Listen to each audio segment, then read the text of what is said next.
Why do good people tend to suffer more than not so good people? Well, there's a quick question. Why do good people tend to suffer more than not so good people?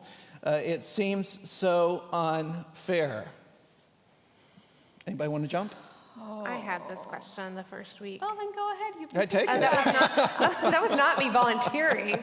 I talked about theodicy, that question of why do bad things happen to good people, and this idea that we tend to think that there is that we live in a system of karma where you are good and you get good, and the world is broken at its core. I'm trying to go really quickly, and so that's where I went.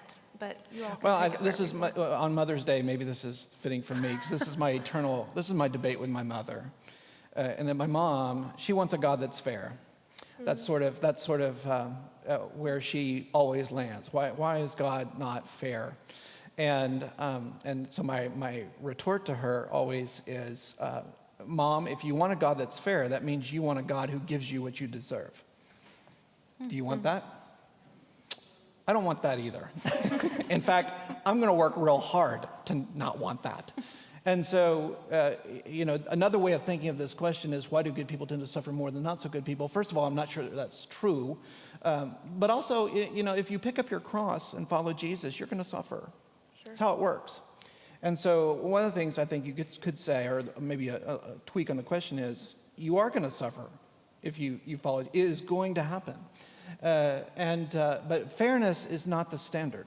It's God's plan that is, and so we trust in that. And so when we're in a season of suffering, we endure it. We walk faithfully through it. Jesus is with us through it. I think Scripture tells us that story. And then we emerge on the other side. And what I almost always find with people who have gone through suffering is that when they've gone through it, they've learned something about themselves and God that they did not know before, which is somehow instrumental to God's plan for them in the days that are ahead. And so if you're that person, I just say, walk with it. But the question really shouldn't be, I don't think, why is God fair or unfair? I think that leads to conclusions you don't want. But what is a better way is to say, faithfully walk through the time of trial. And then when you get on the other side, I think you will have an understanding that you did not have before. That was a very profound question to try to do very quickly. Yeah, I mean, the rabbit trail that I want to go down at some point is about how good people align themselves with the suffering because, which you kind of hinted at, because God is near to the brokenhearted. Yeah. So I'm going to leave that and we'll go down that rabbit trail at some point. Well, unless Jesus returns, we'll do a podcast next week. That's fair. All right, there we go. I think the only thing that I would add, which I don't love these questions, so you can take all the theodicy questions, Brandy. I don't want any of them. Is that as long as we live in a world that is marked by sin, and I think we often don't understand the fullness of how brokenness has touched all of creation, that sin isn't only when we do something that is wrong or something that breaks relationship, but in fact, all of our systems have been touched by sin.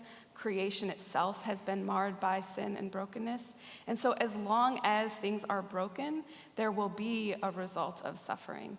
And I think that is part of what we need Jesus for, is this hope of restoration, this kind of restoration that we long for that touches every part of our existence is only through Christ.